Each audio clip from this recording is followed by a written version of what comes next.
So in this segment, we're going to be discussing Parliament, discussing Gaza in more detail, and yeah, this is kind of, I think, in my opinion, quite a shameful display from David Lammy, the Foreign Secretary, because the guy is as toothless as ever. At this point, we should be dropping sanctions on Israel. Nothing short of sanctions is good enough for what they are doing. The IDF has driven Palestinians out of 86% of Gaza, leaving around 2 million people trapped in an area scarcely over 20 square miles. Whatever this Israeli government might claim, repeated displacement of so many civilians is not keeping them safe. In fact, it's quite the reverse. And there's been a pattern there. They've driven people out of major areas, major cities and things like that, and push them constantly, and they keep them on the move in order to ethnically cleanse the people who don't make it out.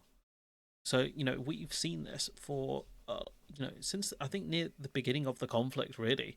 And it's taken Parliament almost 2 years. It's taken the Labour Party almost 2 years to, talk about the things that we have seen, because they kept saying, oh, Israel's got the right to defend itself. Israel's got the right to defend itself.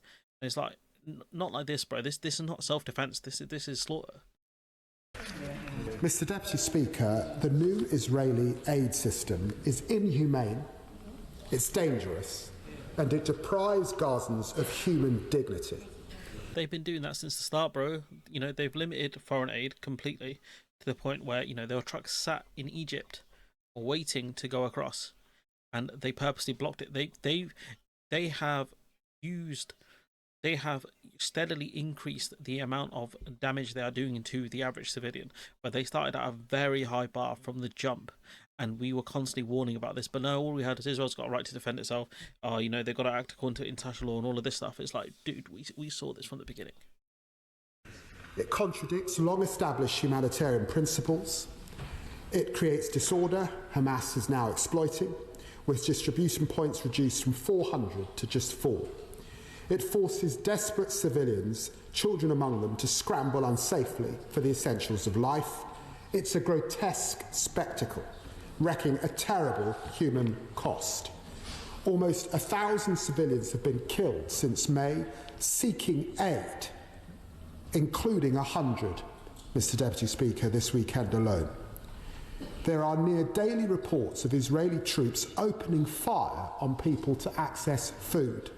So you'd think at this point you would sanction Netanyahu at the very least, then, because there's no way anyone can argue he doesn't know about this. This guy's going on the Nelk Boys and talking about, does he prefer Burger King and bloody McDonald's? That's who this geezer is.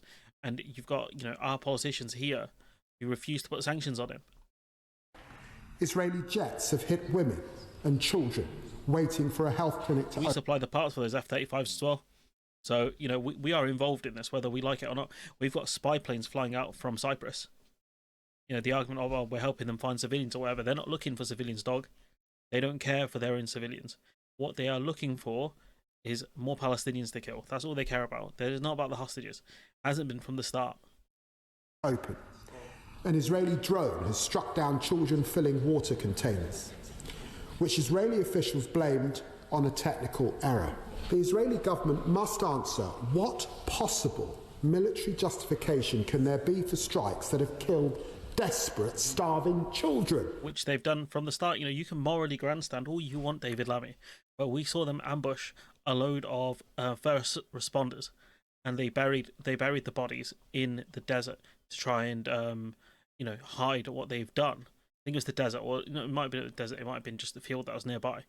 And they always say, "Oh, we're going to investigate ourselves and all of this stuff," right? And you guys have let that slide for almost 2 years. Now suddenly it's unbearable. Now suddenly it's enough. It's too much. What immediate actions are they taking to stop this litany of horrors? And what will they do to hold those responsible to account? Nothing, because you put no pressure on them to do so. There's been no threat to them whatsoever. You guys were being coy about whether you would even enforce ICC warrants on Netanyahu. I'm frankly astonished at the statement of the Foreign Secretary. At a time when we've got daily... This is the craziest thing, right? I saw this clip on Twitter. You've got the Labour Party being outflanked by the bloody Tories on this issue by Kit Malthouse. You're getting cooked by Kit Malthouse, of all people. lynchings and expulsions on the West Bank, dozens being murdered as they beg for aid. I'm just beyond words, really, at his inaction and, frankly, complicity by inaction at what is going on. He himself said there's a massive prison camp being constructed in the south of Gaza.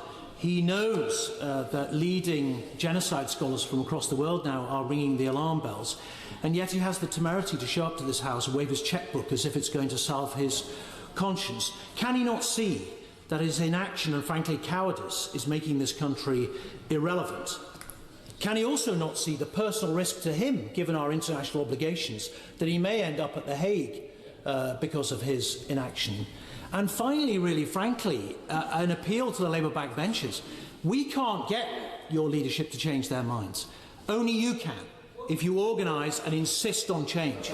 The irony is the backbenchers tried that on a multitude of issues, and, you know, so some of them had the whip removed from them for, you know, doing the right thing. I understand the fury that the right honourable gentleman feels. But I have to tell him that it demeans his argument when he personalises it in the way that he does. Shut up, lad. Grow up. Honestly, you know, he's saying to the Labour Party backbenchers, do the right thing because we can't change your leadership. There's nothing wrong with what he said there. Grow up, Lammy. And it is not, and it's unbecoming and not something that the House expects, particularly of more senior members. Mate, we expect you to actually do your job, you know, to hold the Israeli government accountable, because as Kit Mulholland points out, you might be in The Hague as well, buddy. Earlier today, then, 31 countries put out a powerful message. The war must end now. There must be aid going into Gaza, unrestricted. The hostages must be released. Yeah, this is Mrs. Israel has a right to defend itself, by the way, guys. And all parties must uphold international law. It was sent to Israel, and by return, this powerful message was rejected. It was denounced by Israel as disconnected from reality. Shocking. So what now? So what now? In that statement, the 31 nations said we are prepared to take further action to support an immediate ceasefire and political pathways to security and peace for Israel, Palestine and the entire region. So what are we going to do, may I ask? Does that include the final recognition of Palestine? That's the bare minimum that should have happened years ago. That was in, I think, the Labour Party's manifesto to recognise the state of Palestine. Then they backtracked on it. But ultimately, right, it's about boycotts, divestments and sanctions. That's the bare minimum we should expect from someone who was formerly, I think, in the Labour Friends of Palestine group, but also someone who really probably does not want to end up in The Hague. Well, the right honourable lady is right to call into question so quickly the Israeli government rejecting the advice of its friends and 31 countries coming together, horrified by those who are losing their life, simply reaching out to get aid and humanitarian care. She, of course, references the debate that exists in relation to recognition. Let me tell her that we will be working with our French colleagues who are focusing the... Brother, you can just do it. You can just say the UK, the British government recognises the state of Palestine. You can do that. You have the power to do so. Don't be hiding behind France. Don't be hiding behind Macron. You can have this ability to do this. Upcoming conference, particularly on all talk, buddy. All talk. 2 states and how we get to 2 states, and as you would expect, the UK will play its part on the broader issues. I hope and pray that we get a ceasefire, and of course that will lead to further activity as we head towards UNGA. I mean, this statement we have from the 25 or 31 partners, it takes us no further forward. So we're prepared to take further action to support an immediate ceasefire. It's action that people are wanting, not more repetition of we call for, we demand, we urge. We want action, and this isn't action. We've had this so many times before. We've got this terrible humanitarian crisis, forcible transfer of civilians, the starvation, by Israel, replacing... How can it be that we have a situation where IDF are firing at children, systematically going for head, stomach and testicles before their sport, and we have Rafah raised to the... The thing is, they've done this for ages. They call it cutting the grass. They've killed children on purpose. Like, this is not new for the Israeli government, not new at all.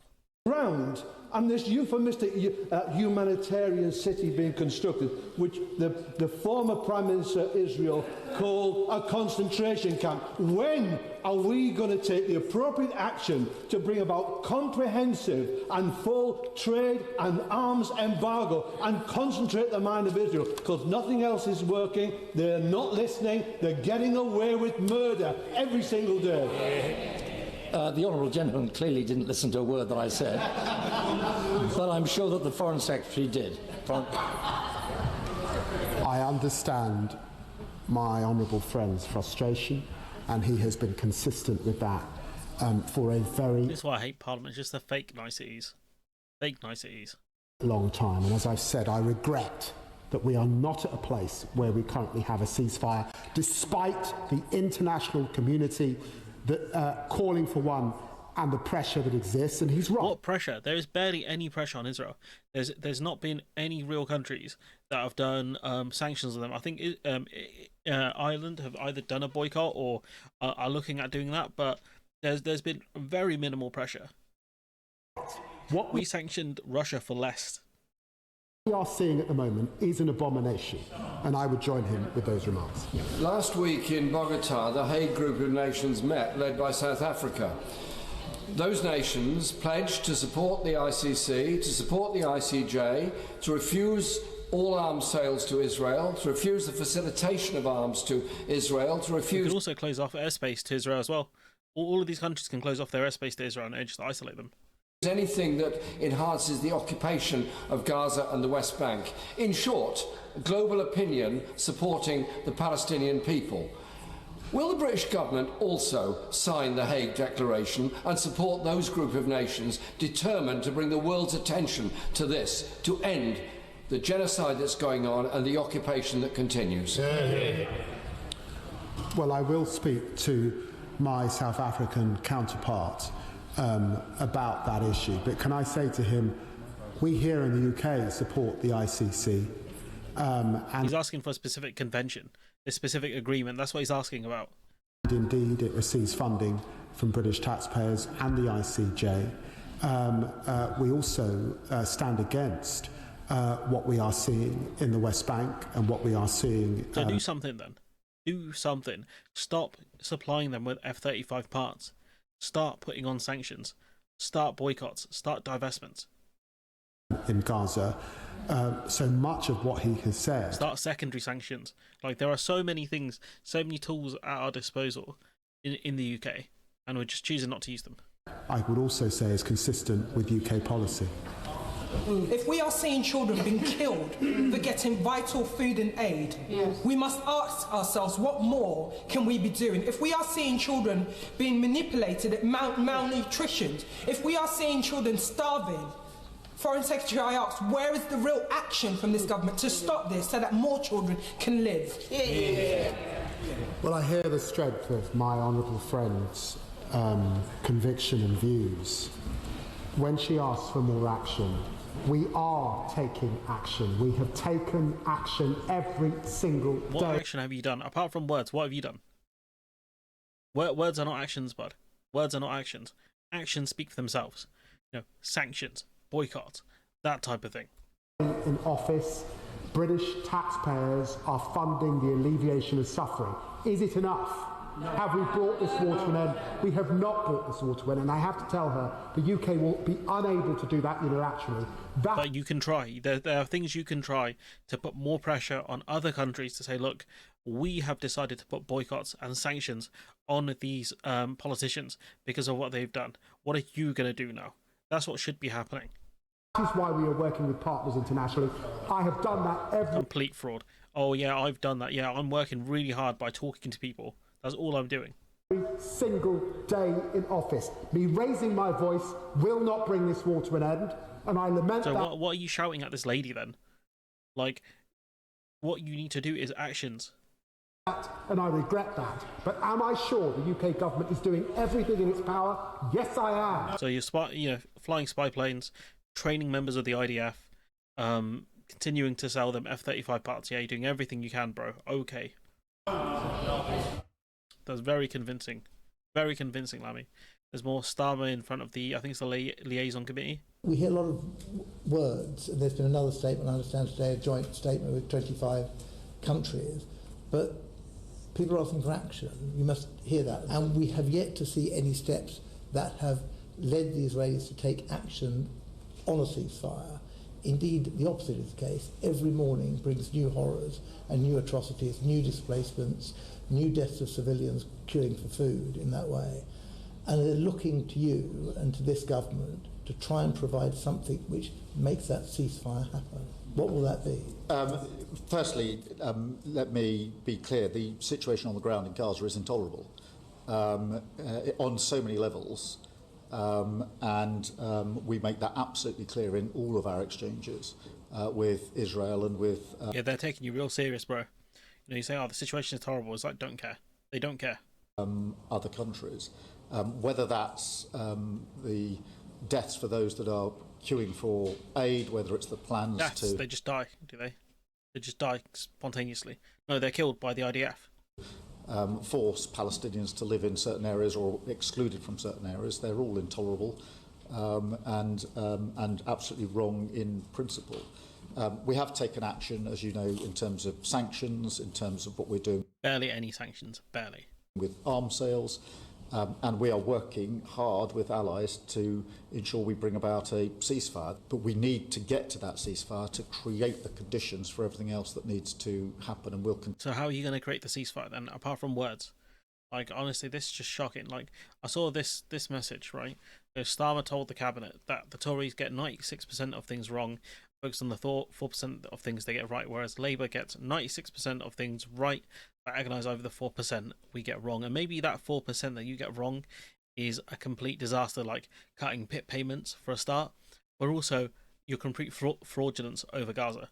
Like, maybe the 4% is where you make some really big errors here, because in this case, I'll say you made some really big errors, dog. Honestly. Like, I'm not saying the UK could unilaterally end this war, it definitely couldn't, but could we put more pressure on Israel to commit to a ceasefire? 100% we could. Could we put more pressure on other nation states to do the same? 100% we could. But instead we've got this nonsense about, oh, I'm working really hard, guys. Every day I'm talking to my counterparts about how we can end this conflict. Every day, guys. Monday to Sunday. Every day. It's ridiculous. But anyways, I'm going to leave it there. Let me know what you think in the comments below. Like, comment, share, subscribe. Support the channel on Patreon if you can. And hopefully I'll see you in the next one.